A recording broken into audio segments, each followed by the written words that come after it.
एक बार यूनान का सबसे धनी व्यक्ति यूनान के सबसे बड़े विद्वान सुकरात से मिलने गया।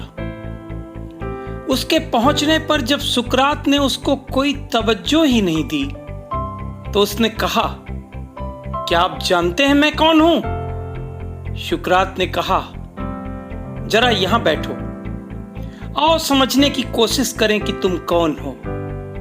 सुकरात ने दुनिया का नक्शा उसके सामने रखा और उस धनी व्यक्ति से कहा, बताओ तो जरा इसमें एथेंस कहां है?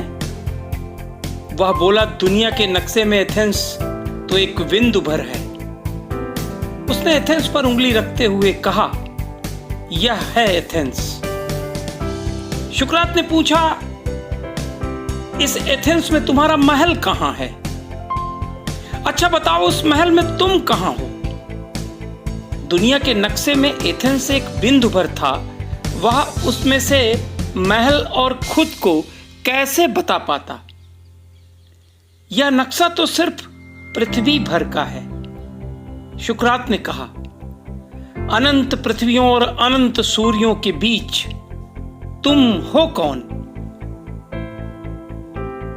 कहते हैं जब वह धनी व्यक्ति जाने लगा तो सुकरात ने वह नक्शा यह कहकर उसे भेंट कर दिया, इसे सदा अपने पास रखना, और जब भी अभिमान तुम्हें जकड़े यह नक्शा खोलकर देख लेना कि कहां है एथेंस, कहां है मेरा महल और फिर मैं कौन हूं। बस अपने आप से पूछ लेना। वह धनी व्यक्ति सिर झुकाकर खड़ा हो गया तो सुकरात ने कहा, अब तुम समझ गए होगे कि वास्तव में हम कुछ नहीं हैं, लेकिन कुछ होने की अकड़ ही हमें पकड़े हुए है।